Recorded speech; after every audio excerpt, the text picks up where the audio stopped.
Well, I'm curious if anyone is showing up to this with a specific topic that you want to discuss, or are you just showing up to kind of see what comes of it? Is that Tina nodding?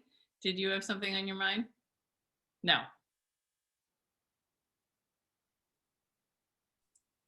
Would you, you probably are with or know about the resilience communities movement or the kind of things. Can you uh, help us know about those activities? I know there's a fair amount in the Philly area. Why don't you say what you know so that I know that I know what you're talking about? Well, I know Pamela Sims Boyd, but I just know that they're doing, I don't really know enough to say anything much more. Yeah, I think that well, I mentioned really briefly in the plenary talk that there are different approaches to social change, and Equate was really founded to play what's called the rebel role of sort of shaking up the status quo, challenging institutions. FCNL, I would say, is a great advocacy organization. They use the tools of the system to try and change things, whereas we kind of challenge the system. I think what you're talking about is a different approach, which is like, we're not even going to take on the system. We're going to do what we can within communities. So like community gardens would be a way of helping to build resilience within communities so they're not so dependent. I mean, we just saw like this great example of this ship getting stuck, you know, and how our entire economy is, you know, basically dependent on international trade and supply chains and things like that. And if you are 100% reliant on the global economy and anything goes wrong, you know, from our food systems on over, people were actually kind of more vulnerable. Like we saw at the beginning of the pandemic, right? Everybody was freaking out about toilet paper, you know, and suddenly there might be this shortage of toilet paper. So I don't know that much about, there's another word that Pamela uses and I'm blanking on what it is. I think it's something other than resilience, but maybe I'm wrong. But it's basically how can communities make themselves more resilient, more independent, more sort of self-sufficient, but it's in a way that kind of takes into account both sustainability and justice. So like I said, community gardens would be a way of people growing their own food, which is good for the earth. You know, if you do it in a way that brings in communities that often don't have access to fresh foods, like, you know, in some of the neighborhoods in Philadelphia, like getting vegetables is really hard, you know. There are things like that I think a lot of those communities are really emphasizing. You know, some might be pursuing energy independence, like solar co-ops. You know, there are some communities where that might be part of the focus. And yeah, I like I said, I'm not an expert on that, but there are lots of things that people can try and do at the local level. Rain gardens, which are, you know, better for drainage, better for water systems, more environmentally friendly, things like that. Is there anybody else here who knows more about? Yes, we are. Gilly and I are actually involved a little bit with a project of Pamela Boyce Sims' group. And this project, and she's got growers all around the country. The idea of having different climate zones, sort of volunteer growers. And the name of the project is Useful and Medicinal Herbs of the African Diaspora. And so, for instance, at our site, because we're a hot continental climate, we're growing ashwagandha. And she's got, there are sites in Houston, there are sites in upstate New York and Vermont, there are sites in parts of the Midwest where people are growing different things and experimenting. And then there in Philadelphia, they kind of bring it all together. You know, we send in what we've got. So it's like a big experimental project, really. And And the term I've heard her use is, you know, she's looking ahead, and she's very about spiritual transformation. And she talks about, whether we're talking physically or some other way, about there being a remnant. And we don't know who's going to be in that remnant, but we're preparing for that. Mm-hmm. Thank you. And I love the example of medicinal herbs too, because I've heard people make the point that, you know, again, our economy is focused on the big business. So, you know, how many of us take some kind of pill that comes out of a bottle? And, you know, many of us are grateful for that sort of thing, right? But there are many medicinal traditional herbs that indigenous people have known about for generations that can help people with, say, things like heartburn. You know, like, instead of, do you want to take, you know, the pill that the insurance pays for, or do you want to use the plant that grows out of the earth? So I think we're at a moment of people trying to reclaim traditional wisdom and see how it can augment, not to replace these bigger systems necessarily, but to make us less dependent on them. I take ashwagandha every day in a tincture form. It's one of it and rhodiola are both called adaptogens, and they are good for just overall health and energy. And they give you a little bit more pep along with your B vitamins. So ashwagandha is one of those that everybody should be taking every day if at all possible. Ashwagandha? Yeah, it's an African, native to Africa, but it grows well here. And Howard said, in hot climates. I'll put it in the chat. It's actually came originally from India. That's a Sanskrit name meaning smelly horse, because of how the thing smells. Oh, I thought it was native to Africa. I guess it. Yeah. That's a great advertisement. Eileen? Yeah. I confess I'm not familiar with your work, but I'm going to do my best to try to catch up as soon as possible. I wonder if you would speak to, or if you have thoughts on adaptation. Yeah, I think adaptation is really important.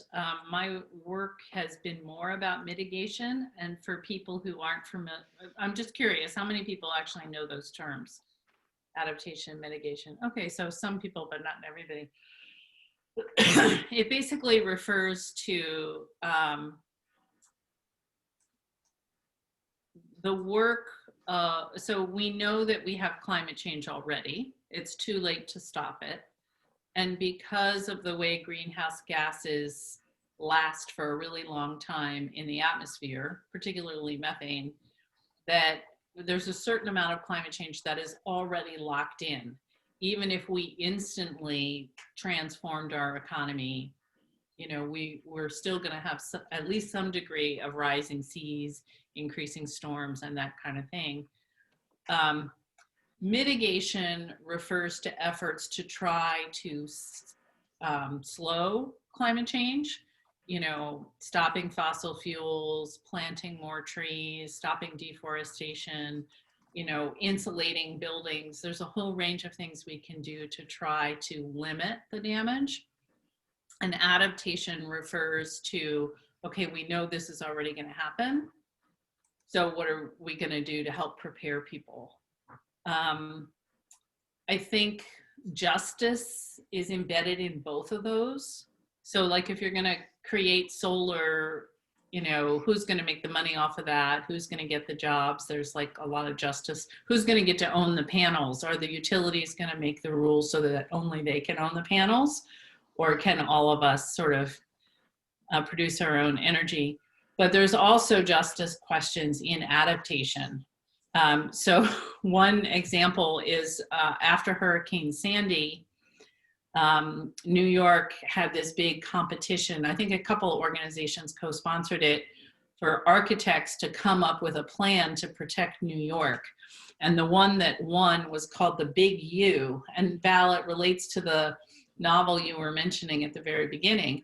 the Big U was this plan for this enormous wall around Lower Manhattan from like 54th Street on one side and 58th on the other. I might be mixing up the numbers, but it was a really big wall, basically around Wall Street.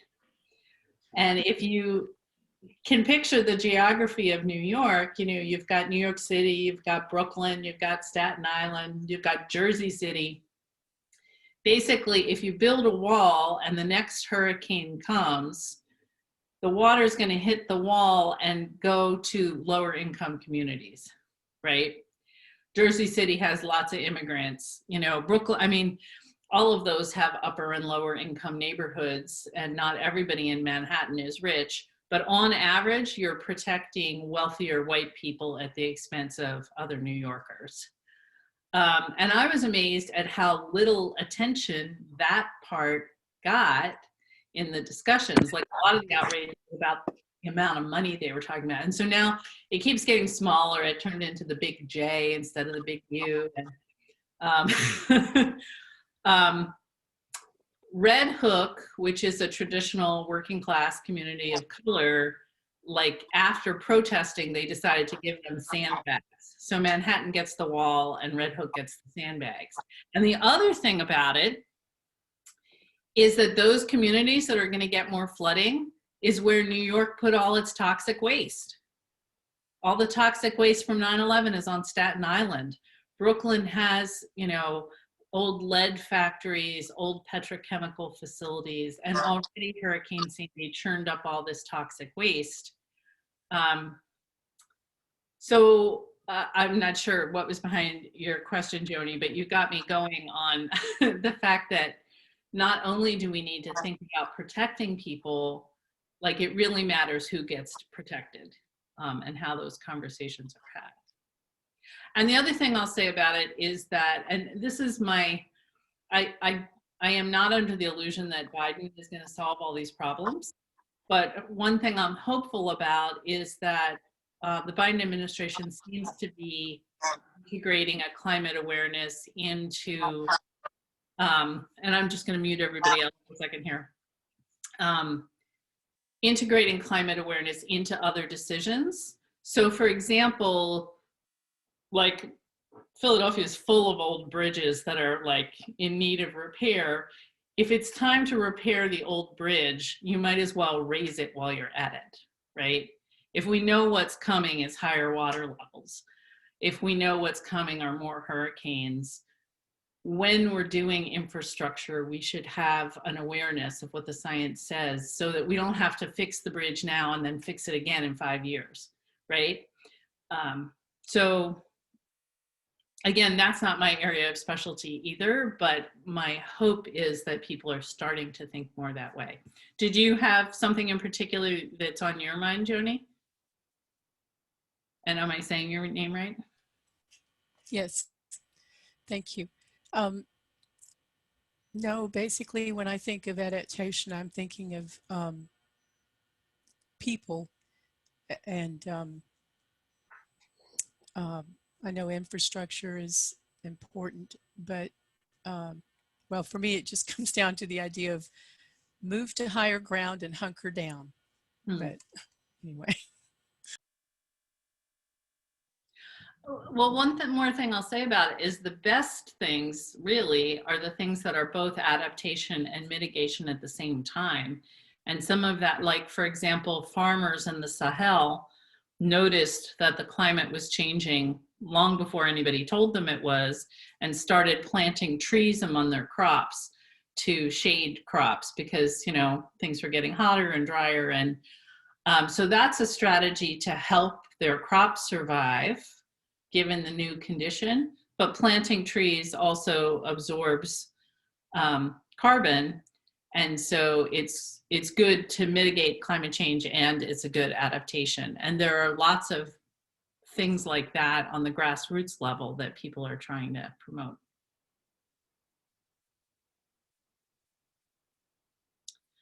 What else are folks thinking about today?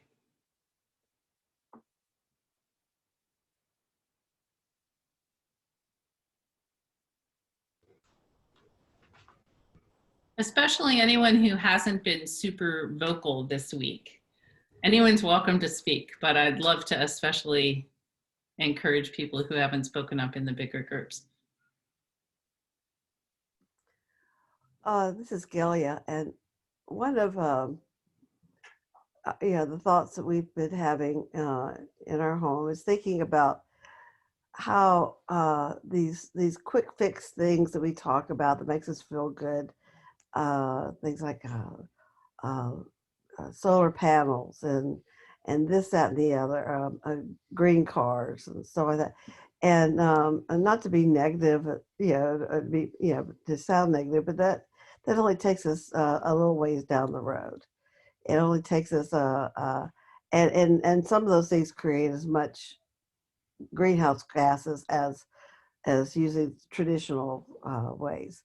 So I wonder how friends feel or how you feel about, maybe reclaiming some traditional practices of how to live, living in smaller communities, living closer, creating more food, learning alternative energy sources, such as, opening the window and a fan, and things like that. How people can work together like that, because it after a while, if we only just do these little minuscule things that we feel really good about,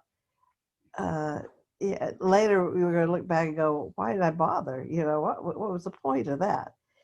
And so it seems like there needs to be like a radical shift in our view.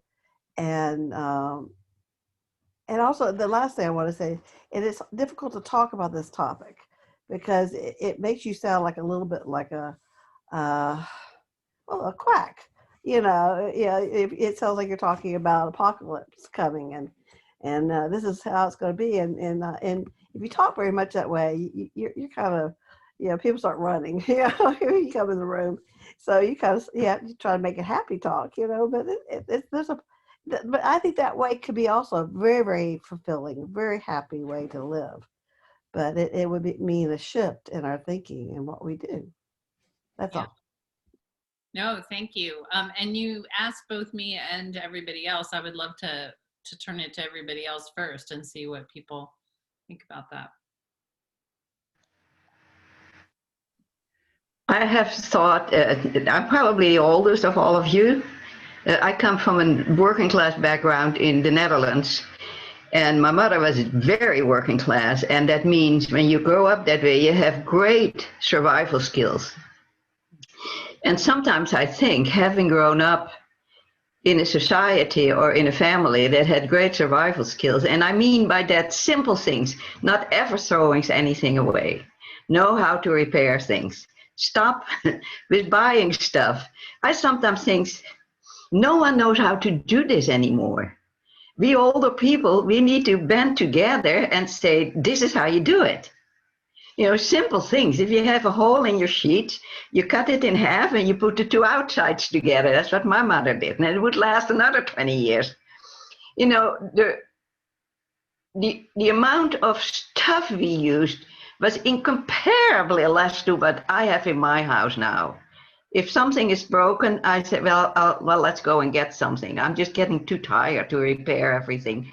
And that's what we have to go back to. We cannot just have the planet full of things, with clothes, with whatever, but no one knows how to do that anymore. And so I think, well, maybe I should write a handbook how to live like we used to live and be comfortable doing that. I saw some nods. I think you have some takers on the handbook. Okay. For instance, I have always never used a clothes dryer. I know this is one of these small things. Yes, I've had babies. Yes, I've washed diapers by hand. No, I never used. No, it was no big deal. It was actually quite easy if you know how to do it and if you have a schedule on how to set things up so it doesn't overwhelm you. And yes, I have worked too with children.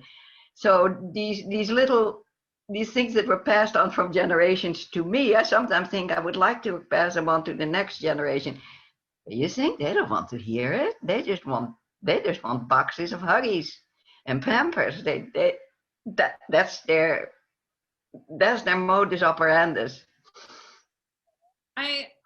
I agree with everything you've said except that last statement. I'm not sure about, Tina. I think it depends. I think a lot of really younger people, I think my generation definitely didn't want to like sew the two halves of the sheets together, for sure. Because I had a mother like that too, and I couldn't wait to make my own money so I didn't have to, you know, repair my stockings and stuff. But my daughter's generation is very aware of climate change. She's part of the generation that started learning how to make sourdough as soon as the Yeah. pandemic hit, you know, and that there's this more, she's a great sewer. Like, it's interesting. I think there is something among people like in their early 20s of recognizing that we might not be able to count on everything, you know, getting shipped through the Suez Canal for us. Like, we might actually, I'm sure it's not universal, but I think there might be a little bit of more of an opening than you think among at least some young people. That's true. That's true. My daughter also did not use sew away diapers. She also used the washable kind. But these are Quaker kids, of course. And another thing I have been thinking a lot about is, why do we need to have our stuff come from so far away? Why does the air and the sea have to be polluted with all kinds of oils and gases while we could produce things locally? Why can we not roll this idea of modern conservative capitalism and go back to a more smaller, locally based economy? I find it horrendous to have to buy stuff and I see it's made in China. And yes, I know women in Vietnam need to also make a living, but there are plenty of more liberal economists, even in Europe, that I know of, who say, no, countries can really build up their own economies by first becoming local instead of being so focused on export. Well, Yeah. I think you're pointing to a great example of why we need both the systemic change and the local, you know, communities making different choices change. Because the thing of how the system, I mean, to your point about repair, if I want somebody to fix something, I have to pay a local person who is going to charge a decent wage. And if I just want a new one, I can buy it made in some country where people aren't paid a decent wage, right? So it's often cheaper to buy the new thing. That's right. The world trade, so two things about the trade. One is that all those big ships don't count on anybody's climate counter. Like under the Paris Climate Accord, you know, every country has goals. But the stuff made in China that's shipped here for us to consume counts as China's carbon expenditure. So when you hear Americans complain that it's all, oh, China, well, we're buying that stuff, but it's counted as China's problem. And nobody counts the greenhouse gases emitted by the ships, which I think is like a loophole, a loophole the size of Texas or something, you know. I also heard, when I was in India, I heard that a couple of people complained that India wanted to build its own solar panels. India produces a tremendous amount of coal. They have a lot of issues about displacing their own indigenous people to harvest coal and to burn coal plants. But at the same time, they're also doing a lot of solar. And they thought this is an example of an industry where, like China, they could become leaders in producing solar panels. The US actually took India to the World Trade Organization, took them to court, because according to the WTO, you're not supposed to protect an industry like that and make it local. And Naomi Klein writes about this too. Like, the global trade rules are set up to incentivize the big company shipping stuff from far away, which is supposedly the cheapest. Like, that's the highest value, right? Efficiency and cheapness. And you can actually get in trouble by trying to protect your own local industry under these rules. So I mean, that talking about taking on power, like that's a power that it's hard for me to even imagine how we take that on. So I think, you know, local communities banding together, people sharing things like co-housing, where maybe not everybody needs to own a wheelbarrow or a lawnmower, like people could share. Like, I think those are great solutions. But the questions you're pointing to about how things are produced and shipped are really macro level problems that we do need to address to deal with climate change, I think. Yes. Let me say one more thing. I was in a workshop at Netherlands Yearly Meeting, and I don't know if you know Tony Weeks. He is a British, well-respected economist who very much wants to roll back this modern conservative capitalism. He said, I cannot get a paper published anymore. My ideas are just generally not only not accepted, they are boycotted by the community. And then you ask yourself, what are we up against? If a respected economist can't even get his papers published about what is wrong with our economy, anyway, if you have any idea, or you're the researcher, you say you do it yourself. Start out and think and find out where you can start to have a little bit of a change in directions. I would like to know, but maybe I have to go figure it out myself. Thank you. It looked like Karen wanted to jump in and say something. I was just thinking sort of along those, the global economy lines, you know, here in Northwest Arkansas, Walmart corporate offices are here. You know, Walmart started here and has built their corporation here, as well as Tyson's. And so I guess my question is, I mean, how do we, what would be effective in trying to influence policies and practices of such a corporation when they are in our backyard? In fact, you know, some of us consider Walmart our local economy. So we get a lot of benefit from Walmart. But I know that they are not angels. So how can we be effective in affecting those kinds of corporations at our level? Yeah, that's a great question. And I think I would ask, who else is already trying to push Walmart on something, and how could we support them? Because Fayetteville Friends are unlikely to convince Walmart to do anything. But showing up locally, corporations don't like it when you show up to their corporate headquarters or their shareholder meeting or any of those things. I can give you one example of people actually successfully pushing Walmart. Has anyone ever heard of the Coalition of Immokalee Workers from Immokalee, Florida? Yeah. So mostly immigrant tomato pickers who were treated really, really, really poorly. Paid horribly, not given breaks, not given water, picking tomatoes in the hot fields of Florida. And they're an example of using the kind of thinking in the pillars of power. Like for years, they were trying to advocate for better wages by organizing against the tomato growers. So now, how many people have ever heard of a company that grows tomatoes? Like, do you know the names of any? No, nobody does. Like, who are these people? Who knows? How many people have heard of Walmart, right? Or Taco Bell or Wendy's? So the Coalition of Immokalee Workers realized that the tomato growers said, well, we can't pay you more because then Walmart or Taco Bell won't buy our tomatoes. They'll be too expensive. We'll be cut out.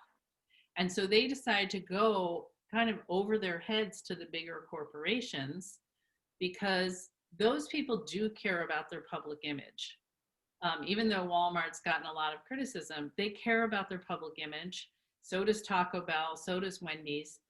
So I think they started with Taco Bell. I'm not entirely sure, but they got people around the country to go protest outside Taco Bells, and there's probably one in every city, to support the tomato growers and to say, we don't want to buy your tacos if you're getting, you know, close to say your tomatoes cheaply because of these terrible working conditions.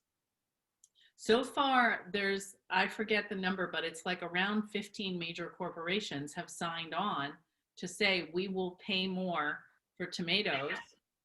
And they set up like an independent commission, kind of like the organic board or something, or fair trade board. An independent commission certifies that these tomatoes were grown by people who were paid fairly and treated fairly.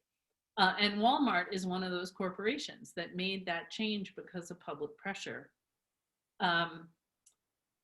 So it originated with the workers, but then they recruited allies. They did one thing like for Passover where they got progressive Jewish congregations to, like, everybody had a tomato at the Seder table and said a special prayer for the tomato pickers, you know. So they used really ingenious organizing. And so that would be my first thought, is who's already out, who's already trying to pressure Walmart? And then what could you do to show up and support them? They have made a lot of changes. I think they have a lot of solar panels now trying to rehabilitate their image. So to me, they're a powerful corporation, but they're a corporation where the public has leverage because they've shown that they care what people think. But also to Karen's point, Eileen, Walmart has such huge financial resources. They've also committed this. They did this. This is past tense. They committed to over $500 million.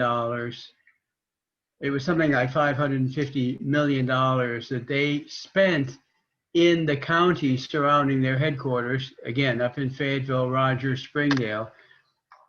They took that amount of money and invested it in all sorts of groups that are doing good works. There could have been private foundations, public foundations. They tidied this up. They wanted more education here. Over just a period of 5 years, or it could have been 10 years, I think it was over 5 years, they invested $500 million in those communities up there so that things would be the way they wanted them to be for their next steps. They are so capital rich, Right. and they're able to make those kinds of investments. And of course, municipalities are not going to say no to any of that. Yeah, and thanks for raising that. Like, the corporate giving is really a two-edged sword. In Louisiana, for example, you know, there's these rules around property taxes, which a lot of petrochemical plants get away with not really paying property taxes. They use the roads, you know, they use the infrastructure being in the state, but they get away scot-free, and then they make donations and want, you know, everybody's gratitude. And so, like, the curriculum is donated by Shell. And I think Jazz Fest in New Orleans is now, you know, Shell or one of those companies sponsors.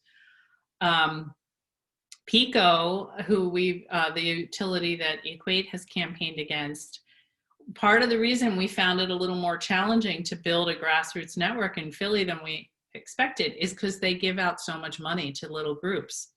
And as soon as we started talking about Black communities with high unemployment, they gave a big donation to a Black-run organization, which on the one hand is great. And on the other hand, it was a really effective way of getting a potential ally to not speak out against them. And big corporations are really, really famous for that. The last thing I'll say on that point, so we haven't made a decision about this yet, and so we haven't gone public about it, but Equate has been approached by a global organization that wants to pressure Vanguard. So I'm guessing that many of you have heard of Vanguard, right? Show of hands. And a lot of people might have their retirement invested there or what have you. Well, Vanguard is one of those companies that influences other companies because of where they put their money. this group has had a successful campaign against BlackRock, which is also a big investor, trying to get them out of fossil fuels. And they are thinking about taking on Vanguard next. And Vanguard is headquartered in the Philly suburbs. And so while it will be a global campaign, they want a local group like Equate, who will go have meeting for worship in the Vanguard lobby, or, you know, show up in different ways to help them feel the pressure both kind of locally and globally. So we're considering that at this point. But I do think, you know, there are lots of things that people can do. And again, I would encourage, like, so if Friends decided to do something around Walmart, my guess is most people would be more comfortable standing out on the sidewalk, but consider going in the lobby. Consider doing the thing that's more unexpected. And especially, we've done it with Pico too. Organizing worship in the lobby has been a really powerful experience for people, and the corporations don't know what to do with you. Given all of this talk about putting pressure on corporations, what I'm wondering is, does that change the system? And if so, how? And what aspects of the system gave rise to what it is that they're doing that you want them to do differently? And does it change that aspect of the system? Yeah, that's great. I think there's a couple different aspects of the system, and the one that feels most vulnerable to me is the money, the capital investment. The Vanguards, the PNCs, the BlackRocks, who could make money anywhere and have made money on fossil fuels, but their business covers enough territory that they could be convinced to shift it. I have a lot of hope about that as a strategy of being more effective than legislation, because frankly, so many legislature, well, we could in this next 4 years get some decent legislation, but we're not going to get sufficient legislation because frankly, so much of Congress is beholden to the fossil fuel industry, you know. The big things like the WTO, the World Trade treaties, I think they are a much harder nut to crack. And I'm really not sure how you undo the system that's been built up around that. I think the US plays a critical role, since the US has pushed for a lot of that kind of trade system.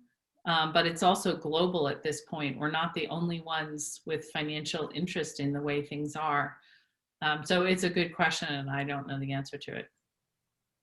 So, you know, I have looked at, you know, the divestment movement and how, you know, you have $15 trillion of investors or institutions that manage $15 trillion in investment that say they're not going to invest in fossil fuels, which, you know, leaves another 60 trillion out there or something. And I'm very interested and excited about the work of Climate Action 100 Plus, which is, you know, shareholder advocacy group. And I think that there are like 43 institutions, investment managers that are part of that now. But, you know, still, you know, and I think that can have great effect, but it seems like it's still not really changing the system. You can, you know, change the way that some of the, you know, the investments are made, but it really has not changed the system. And it seems like that the pressures are are still there to do what they're doing, in the economic system. Yeah, the example that I like to use of the pillars of power is apartheid South Africa. So for those of you who remember, like this racist system, right, was upheld by many, many things, including foreign investment, including money for arms from the US. The US was the first government to give money to apartheid South Africa for weapons. There were things with, companies within South Africa. There were all kinds of things holding up this racist system, including outright violence. Many people chipped away at those pillars for many, many years. And when I was living in Southern Africa in the mid 80s, it looked like this is not making a difference at all. And then in 1990, Nelson Mandela walked out of jail and everybody said it was a miracle. Well, in hindsight, all that work led up to that moment. So the divestment movement, people taking money out of companies, did spur some pressure within South Africa. Companies like Ford and Polaroid, didn't like being the target of and Shell didn't like being the target of a divestment campaign. On the international level, there were sports boycotts. And when I remember when I first heard about it, I was like, okay, the Ping Pong Federation is boycotting South Africa. How in the world does that make a difference? Like, it seems silly almost, right? But all those things added up to create pressure from many directions on the regime that ultimately led to change looking very fast if you weren't paying attention, but it was actually decades in the making. So my own hope for climate change is that the same is happening now, that we're in the phase of many people working from many fronts. But I'll admit we might not win, and it looks pretty dire if we don't. But there are lots of people working lots of angles, and that to me is where the potential is. I don't think there's one magic bullet, that will make the kind of changes that we need. What I have is a question. winning? Sorry, can we get Gladys in and then maybe come back, Jimmy?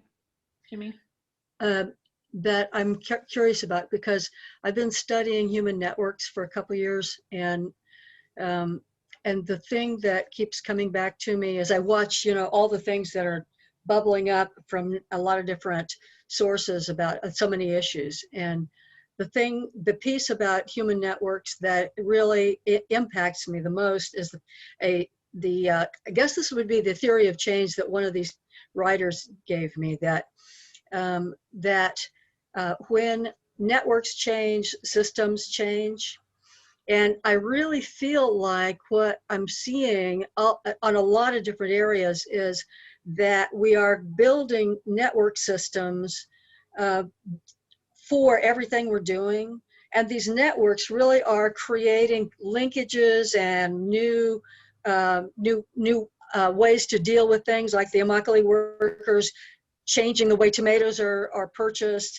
I mean, all these things are things that are linking together in ways that really do have the potential to create a system underneath the system that thinks it's in charge, and that the linkages of the networks are creating something that will be sustaining even if Vanguard collapsed or BlackRock collapsed. And I wonder if you're seeing anything else about networks that kind of relate to that in any way. I would love to hear more of your examples. I don't want to pretend I'm the only person in this group who has answers. If you've been studying it, is there some encouraging story you want to share with us? Yeah, there's actually quite a few, but they're small, and like and I'm not going to be able to remember their names but somebody on this list may remember that there's a group that's Bali. It's like a group of worker direct, or a cooperative network that has formed a network that they are working together to kind of encourage each other and to open up new networks for cooperative businesses. And they've been around for quite a long time, and they do a lot of advocacy for worker cooperatives, and a lot of funding for worker cooperatives, a lot of different things that I think is an economic incentive to kind of see employment in a different way, that I think is like foundational to the capitalist system, is who owns the production and who gets exploited. And the worker cooperatives really are shifting that on its head. And so that is really one thing that's not huge, but I mean, there's, it's not tiny either anymore. There's a few 100,000 of cooperatives that are in this network together. And then there's also a lot of different kinds of networks that are kind of forming on local levels to accomplish some little goal. And one of the things that she said that the woman says that I'm reading most frequently is June Hawley. And June Hawley started one in Appalachia. I'm not sure where in Appalachia, but one that was like a food distribution cooperative where local growers were distributing through all the same hub. They do a lot of things like trying to start ways that examples on a very small level where they can do tests. And I think this is perfect for Quaker meetings, for instance. I've been thinking about that while we talked about this, because so many of us are small groups and we don't have a lot of resources. But are there ways that we can say, okay, here's something that we see needs to be done. What small thing can we do to test? And if we're doing these little pilots, then we say, if that worked, okay, what do we do next? And now we've seen what EQUAT can do. And now we know that model has a lot more potential than the model that my peace group has been doing for standing on the street corner with our strange posters that don't relate to anything. That, we've been doing that for 20 years now, so now there's a new model with that test. And all of those things are building networks. And that's why those people are calling you up and saying, can you use your model on Vanguard? Is because they saw that you and they are part of a network that knows how to make that work now. And, they're happening all over. But I think that if we become conscious of those, that we can really use that network concept in a better way than we know how to do right now. Yeah, thank you, Gladys. I do want to get back to Jimmy to see if he still wants to jump in. But the one other thing I'll say two things. One is that in the last few decades, there's been a tremendous amount of scholarship on the technologies of social change and what actually works. So Swarthmore has a database of well over 1,000 stories probably now of nonviolent direct action campaigns that made a difference. And you can research, actually, Karen, you could go to the nonviolent direct action database and see what's been done with Walmart, right? You can search by country. There's stories from around the world by the kinds of strategies they used, boycott versus strike versus whatever. And so there's, in the same way that technology has developed, the technology of social change is actually developing all the time, and people are learning from each other. The other thing I'll say, and Jimmy, I don't know if this relates to what you were going to say, is I think there's tremendous amount of evidence that is discouraging and some evidence that is encouraging. And I feel that my leading is to encourage people to do what they can. And I don't want to sugarcoat the things that are discouraging, because there are huge systemic questions that I don't know the answers to. But I also try to hold that balance, because it's so easy to get overwhelmed and discouraged. I don't know if that relates to what you wanted to jump in on.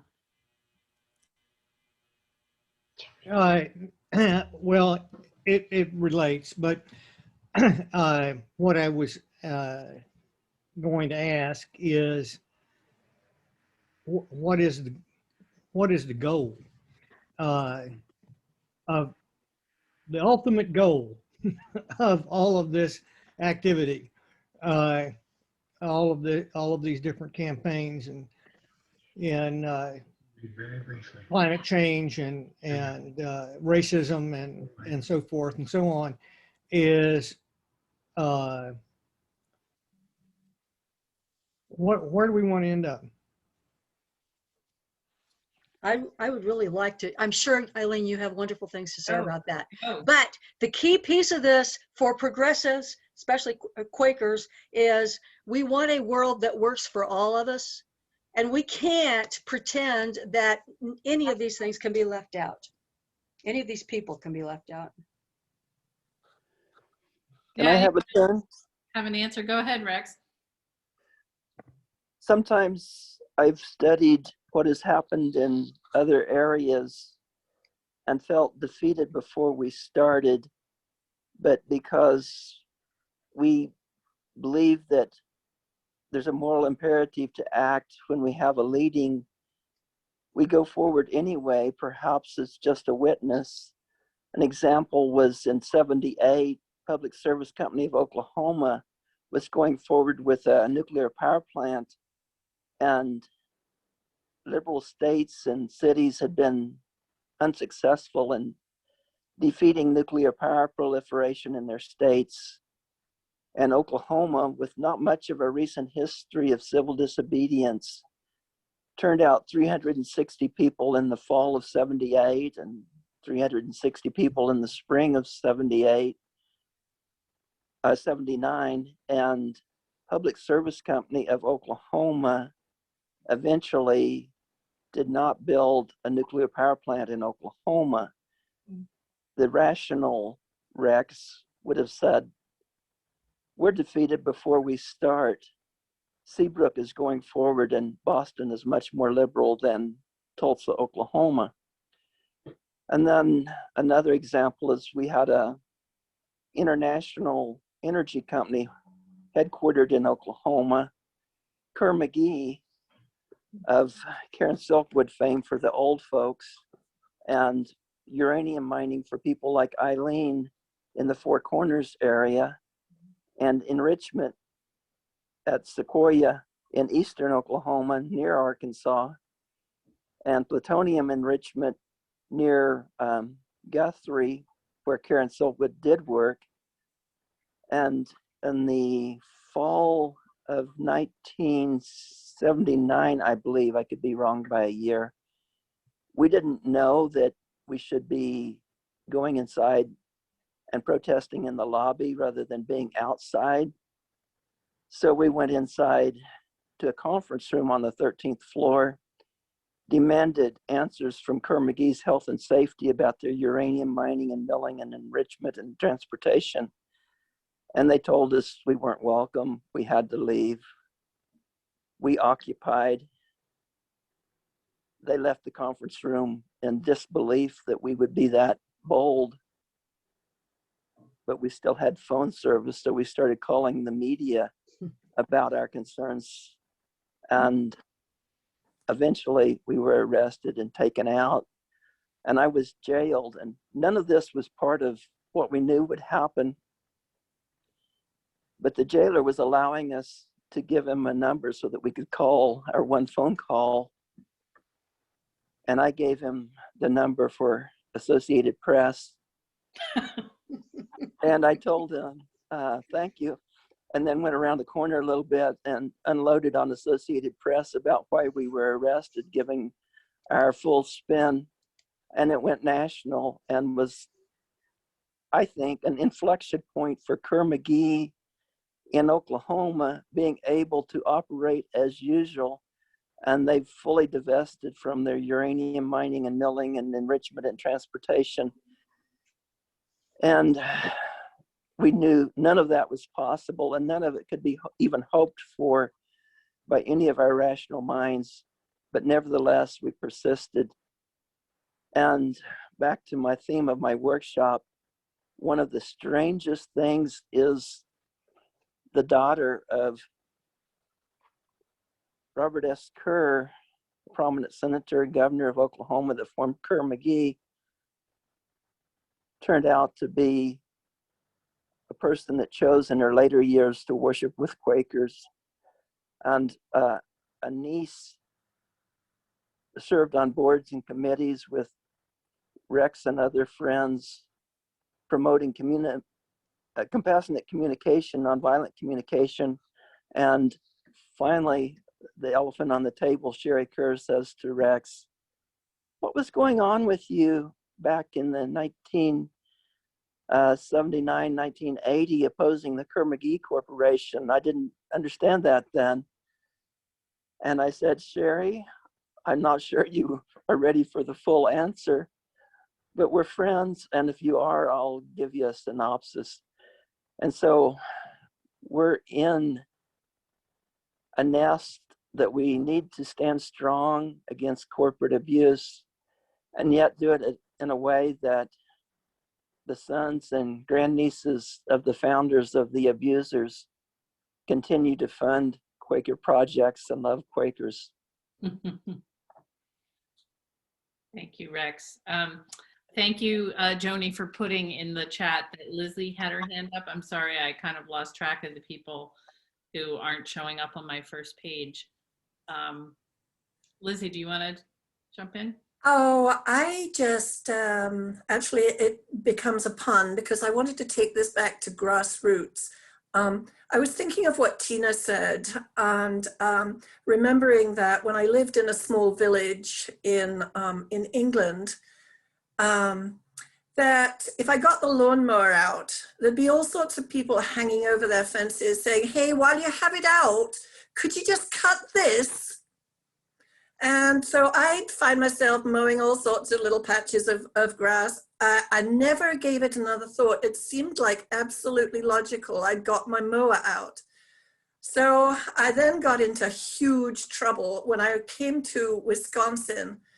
And you know, the kind of roads where there are lots of little houses, and between each house there's a pocket handkerchief size piece of grass that abuts another one, so that each house has its little strip. Well, there's a line going down the middle because two lawnmowers have cut them. And I just couldn't figure this out. So when I had my lawnmower out, I would just cut both. And then I found that the person next door wasn't communicating with me, and I'm a pretty friendly sort of person. And so I asked another couple of people who seemed very friendly. Well, they were dog walkers, and dog walkers know how to communicate. So I asked them, you know, what's the deal? It had never occurred to me it was about mowing their grass.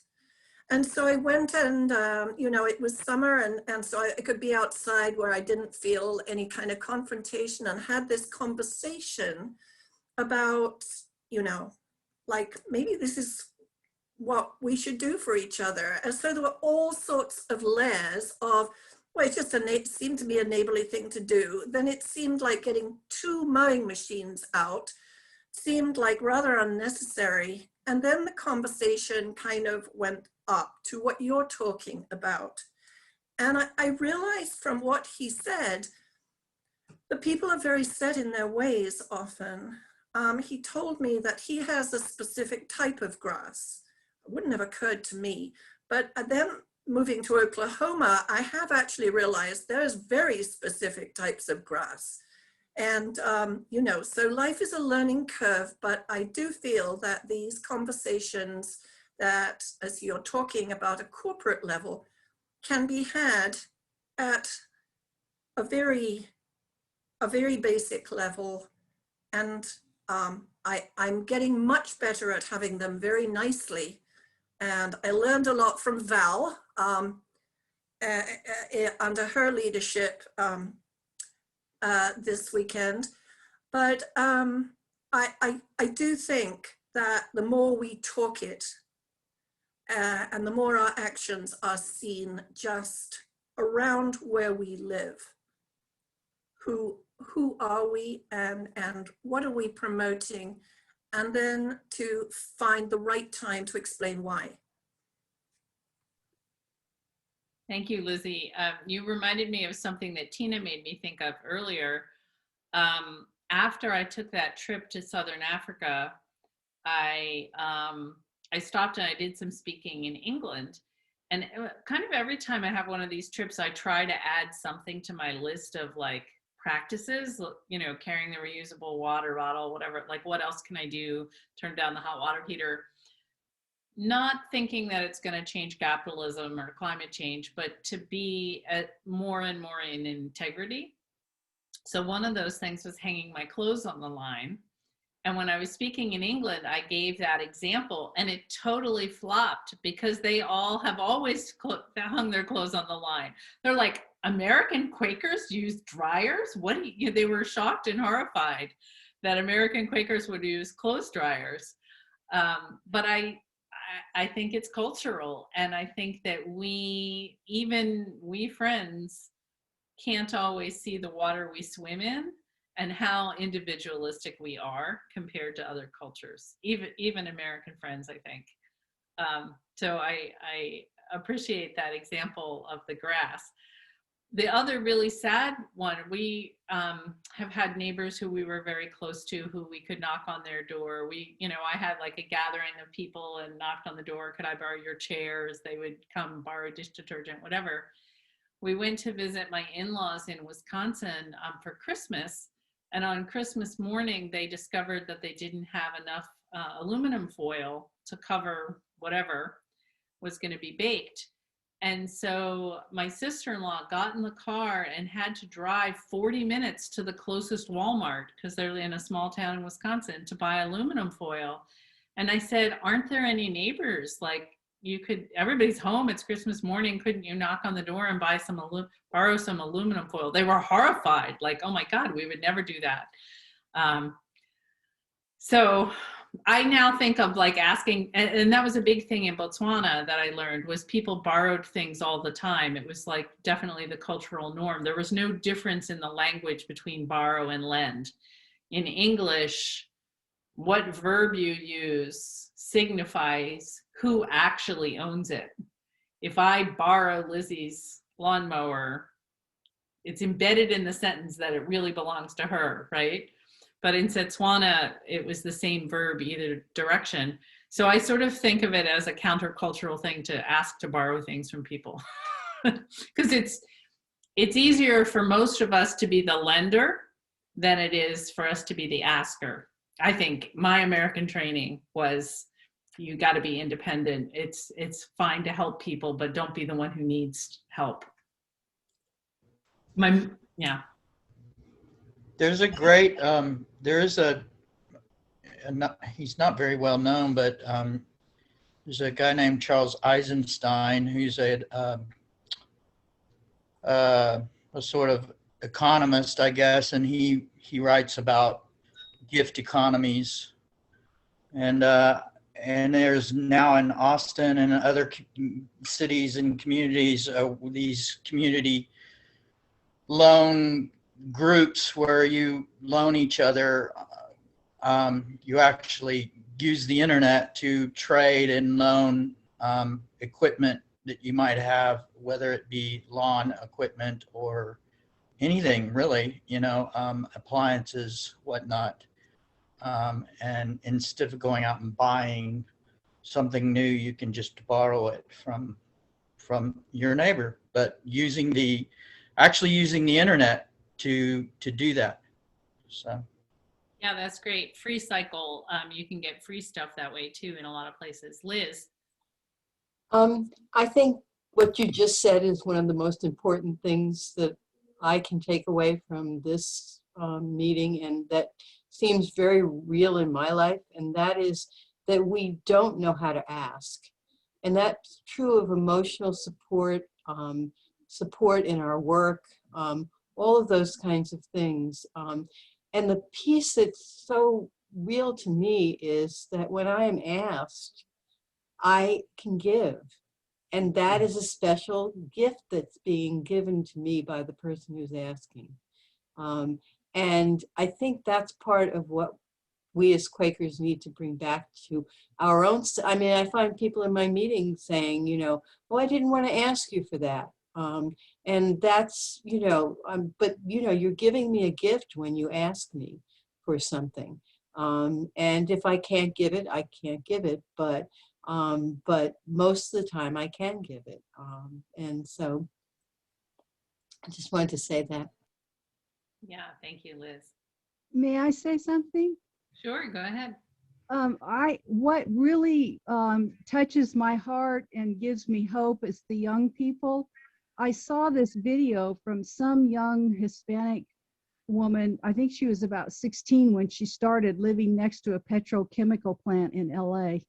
And what she did with what she ended up doing with the city board and how she ended up getting things changed really inspiring. And I see the young kids, I have 6 granddaughters and they're all into recycling. The STEM kids that are learning about, science, technology, engineering, and math. My sister keeps saying, one of them's going to find some solutions that we haven't even thought of. That's what really, really brings me hope. Thank you. I want to make one short remark. For me personally, the pandemic has made a change. As soon as we had the lockdown, neighbors that I really didn't know well because they hadn't moved here all that close long ago, they knocked on our door and we said, we will be glad to do your grocery shopping. And I know the people across the street will do that too. They know, of course, that we're pretty old. And the result is that I would now feel completely at ease to go and ask them and say, would you have some foil, for instance? It is just one little thing, and I was so grateful that that happened. Thank you.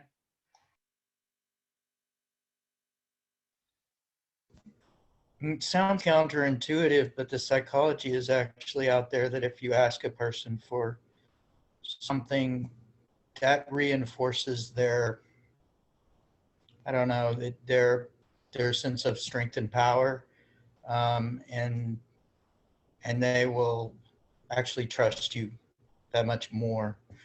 The other thing I wanted to say was this morning I really appreciated something that a lot of people don't, well, I guess we don't realize or don't know, that MLK Jr., I think kind of held out himself and at the very end he began to really, he adapted, a changed and evolved his own sense and way of approaching social change.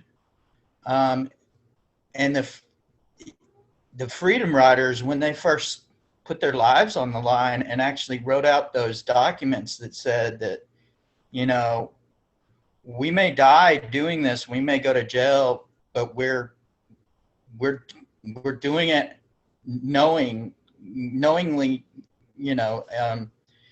and so I don't think he was really for that in the beginning. And then, later on, I think he realized that, if this is what it takes, then this is where we need to go. And so I think that being willing to go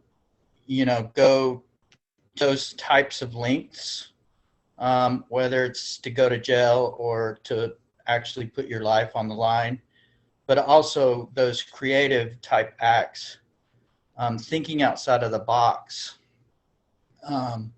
rather than, but I also think it's still important to have maybe the sit down and for the spiritual purposes, just being there. There is a place for that too, for just having being in the midst of whatever it is that the suffering is calling up, on a spiritual sense. There has to be both. There has to be the being in the moment and being at peace with that, but also the active element. And it's kind of hard to, that dialectic, I think sometimes may be a hard thing to play out. It's an intimate dance. Yeah, and I think it, looping back to Jimmy's question, like kind of what's the goal here, you know? I think for me personally, really my goal is to be faithful to the guide, right? On a spiritual level. I don't have any illusions about fixing global capitalism or any of it, but I want to be faithful to what I feel led to work on. Equate was founded with a mission of working toward a just and sustainable society. And I think lots of groups have similar interlocking missions. It's not like there's one mission and I assume everybody, all 34 people on this call, you know, would word it the same way. But I sense that lots of people's leadings intersect with, I forget who said it. In one of the sessions, somebody talked about a worldview shift. And I do think that we're at a moment of kind of competing worldviews, one that's about the common good and one that's about individual gain and profit. In terms of how we do it, one of the things I think about is how people experience leadings. So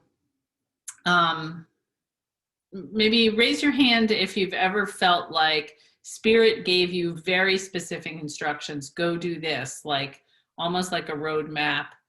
Okay, I'm seeing a couple of hands. Oh, wow. Okay, great, great.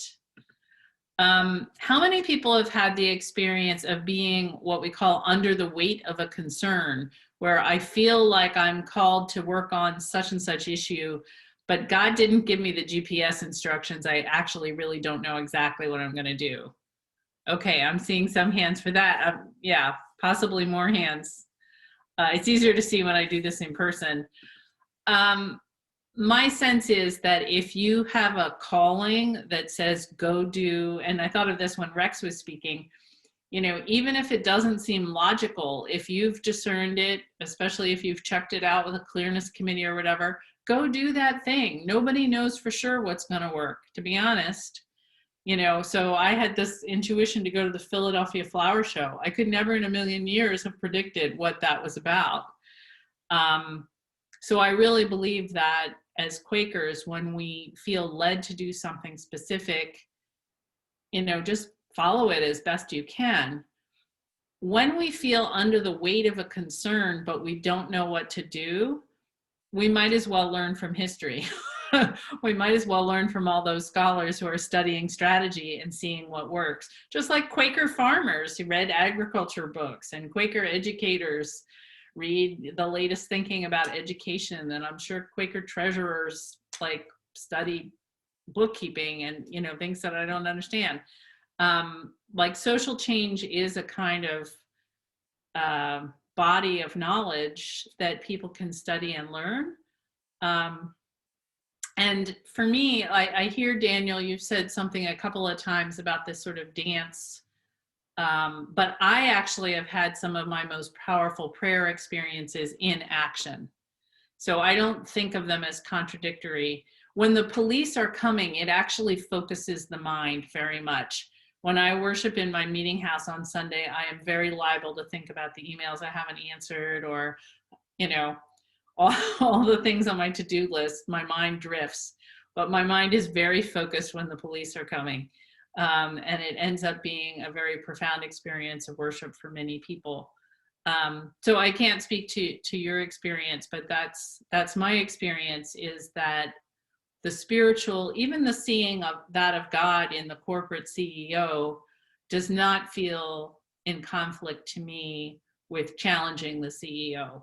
That I think the challenge of social witness from a Quaker engagement in times of crisis, I think, is partly about bringing all of that part of our tradition, the the faithfulness to leadings, the groundedness, the desire for peace and reconciliation, but also the courage and willingness to challenge unjust authority. I think it's all part of what we have to offer these times.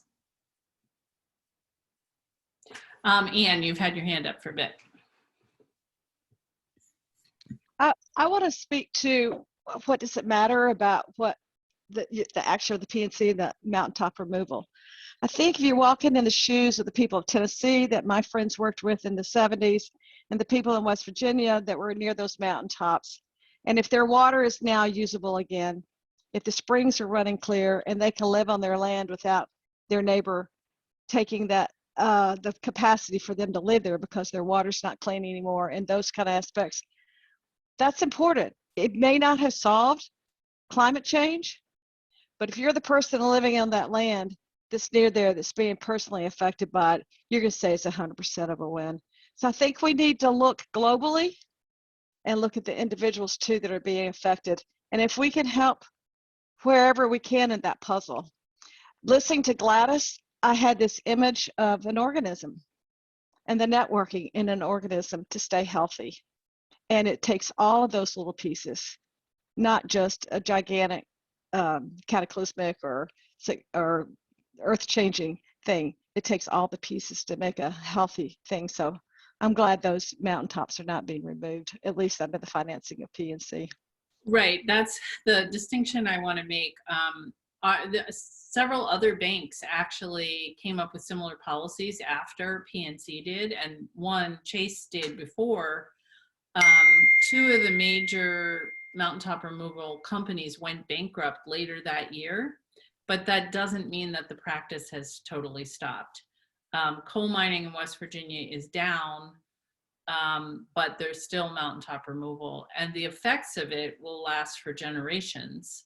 But this again is where different roles of social change come in. There was just a beautiful article I read somewhere. I can't remember if it was the New York Times or what, about a man who had worked for the coal companies doing what they call restoration, which is basically throwing grass seed on like this desolate environment and calling it restoration. And he came to realize how destructive that was, and he now runs a program that is about planting trees and actually helping the forests regrow. And it'll be a long, long time before that land is really, it's one of those cases where nature will do the heavy lifting in reclaiming herself or itself. But there are things that people are doing to try and make space for that. But I'm glad you said that, Anne, because I don't want to lead to the impression that we solved mountaintop removal, but we did our piece of a bigger puzzle.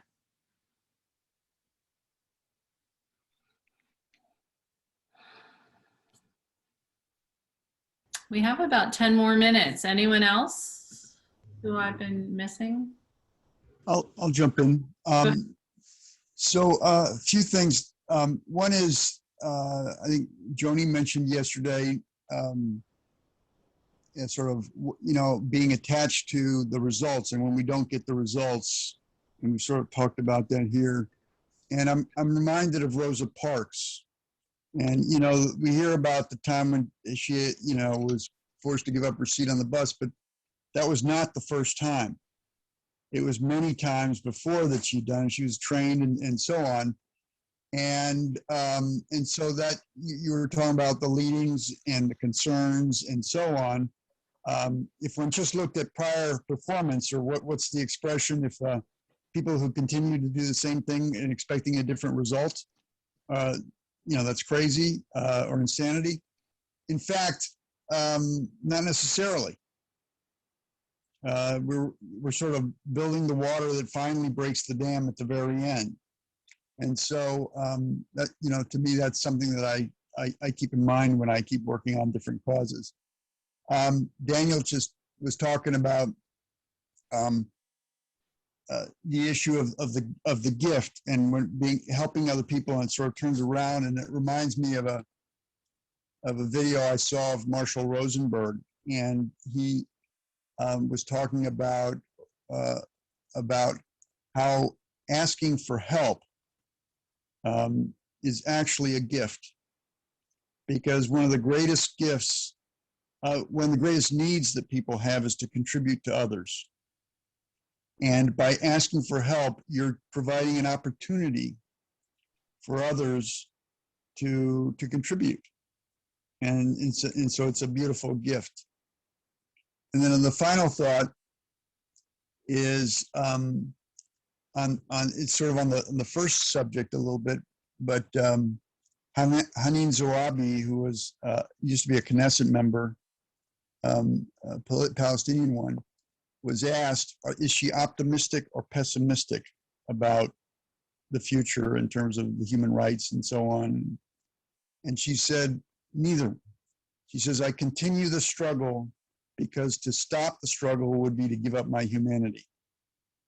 And so that's similar to what, we're talking about, these leanings and these concerns, and just following these leanings, because to give them up is to give up our connection to the light, in a sense. And so anyway, thank you. Thanks, Alex. Eileen, I wonder what, speaking of evolution and how we, 200 years ago, the forefathers of the United States used the words equality, and yet they were anything but equal.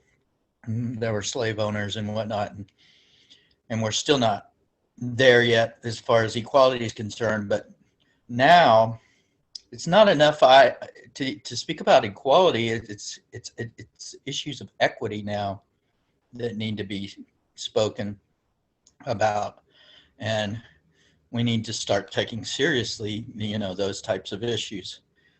Can you speak to that, on how that relates to your work or to social justice work in general?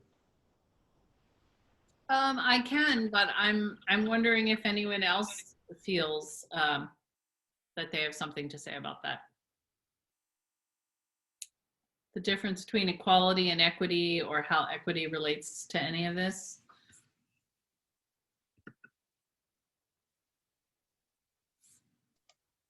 You mentioned that, Eileen, and I'd really like to hear your story about that, if you don't mind. Okay. There's so many things. There's a cartoon that people use sometimes to talk about the difference between equality and equity. And it's, I think, three people of different heights standing in front of a fence. And if they're each given like a low step, then the short person still can't see over the fence.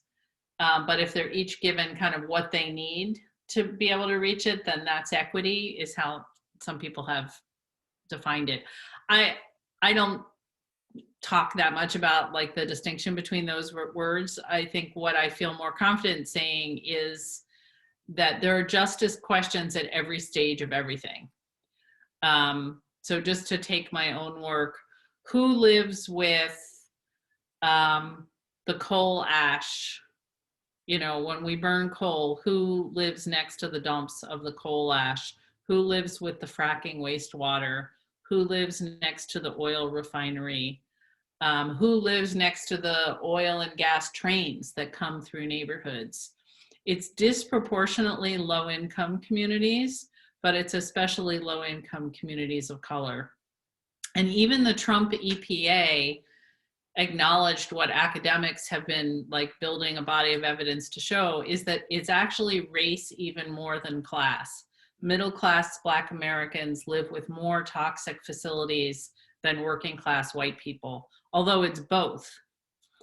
And to me, it's a great example of this thing that's come up a couple times about our interconnection, because it means that the people who have the worst health impacts, the highest asthma rates, are disproportionately low-income communities of color. But the ways that we're racially segregated also keep everyone else from noticing how bad it is. So for example, my daughter, who's now 24, had asthma for the first time when she was around 5. I brought her to the children's hospital. You know, it's very scary as a parent, you know, your kid can't breathe. And I remember asking the nurse, like, why did this happen? And she said, oh, pollution. Well, I had no idea how many oil refineries there are in my neighborhood. Like, I feel really silly in hindsight that I just didn't, and some of them I drove past on the way to the airport, but I didn't really think about what was happening 2 neighborhoods over. And I think that that's really, really common. So there's one conversation that happens around environmental racism and the effect on communities of color, of toxic pollution, of climate change. I mean, you know, look at Hurricane Katrina, hit a huge number of people, and the people who were disproportionately killed were people from the lower 9th ward. So there's like racial disparity that's going to happen globally and who dies from climate change. And none of us are immune. And so one of the things I've been thinking about a lot is how do we hold both of those truths? There's a way, like there's a book called Dying of Whiteness that is about how white racism has kept white people from realizing how things like national health care would be good for them too. There's a way of framing issues that kind of makes it like we're all in this together, right? Sometimes people say that about climate change. We're all in this together.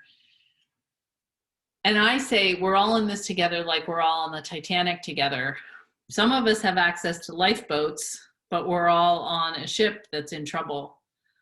So, I mean, there's so much to say about racial justice, but I think the thing that I'm writing about right now that feels really important to me is we're at a moment where humanity has to learn how to hold multiple truths at the same time. So we're all interconnected, we're all affected by these issues, and the effects are very unequal and very unjust.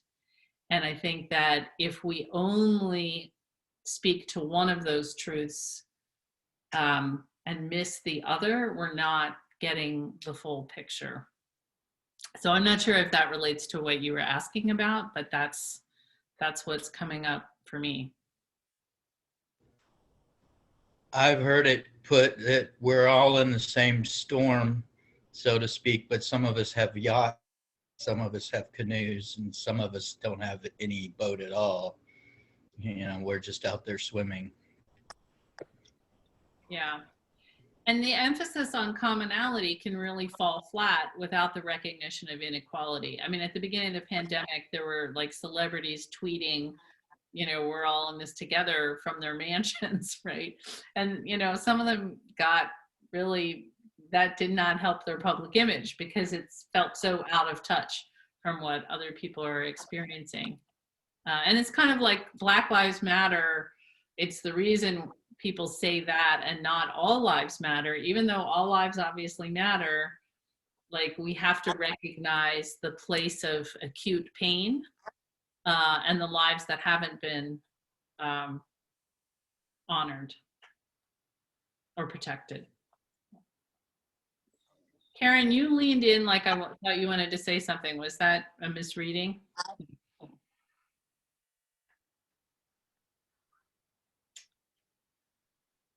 It's 5:31. Is there anyone else with any parting thoughts?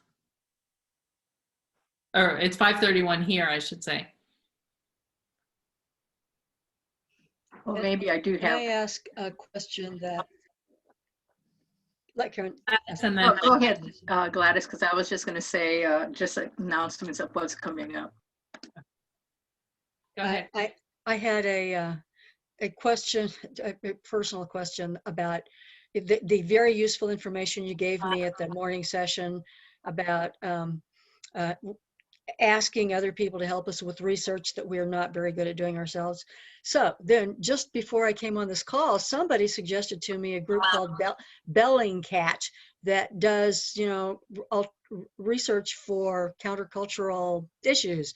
So, but you know, I haven't had a chance to actually check them out yet. But I wonder if there's also other groups that might be like that might fit into that, and I just wondered if you're aware of any. I'm sure there's lots of groups. The one name that's coming to mind, and Karen, this would be good for Walmart too, maybe, is called Little Sis, which I didn't understand for a really long time is the opposite of Big Brother. Oh, okay. Little Sis is kind of a system of tracking things going on with corporations. So people might research, for example, that the head of this corporation is on the board of that corporation, or kind of understanding the connections between them. So clearly my background is more in corporate campaigning, but you can find out a lot of information through that. Who else? I'm not sure, but Google is your friend. I mean, when we were choosing our campaign, I remember one of the moments, we had like a living room party and people brought their laptops and were sitting in different corners researching different potential ideas. And I was looking up Exelon, the corporate owner of our utility, and their website is all like bunnies and green grass and how we love the earth. And the person next to me was Googling them and said, hey, they got thrown out of the National Wind Association for lobbying against renewable energy. And so we're sitting there with two laptops finding like, oh, what they say about themselves and what other people say about them are not the same. And it really was, just, sitting around Googling and comparing. Okay. That's a fun idea. All right, thank you. I just kind of wanted to ask. Unmuted. I'm not sure if people are waiting to say something. I know Karen is, but I also see Rex and Alex unmuted. Are you waiting? No, Alex just remuted maybe. Well, I just want to say thank you, Eileen. This has been a really, really fruitful week with you. We truly appreciate your sharing of your experience, your knowledge, your insights.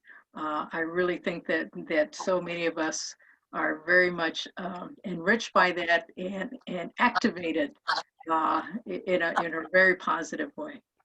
Thank you so much. And thank you. Thank you. Thank you, Eileen. All right. And I just wanted to remind friends that in about 15 minutes, we'll be gathering for a meeting for business.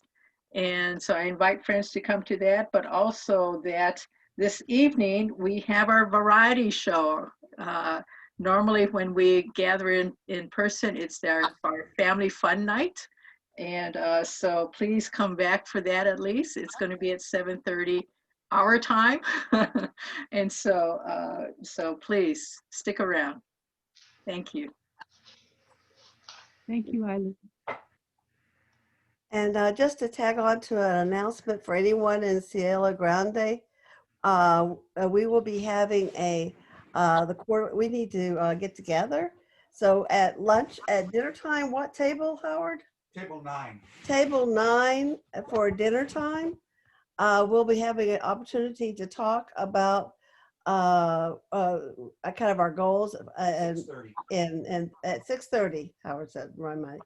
So at 6:30, get together and we'll talk about things that relate to Cielo Grande and prepare for when we take our turn to do things. So look forward to seeing everyone there. Very good. Thank you, friends.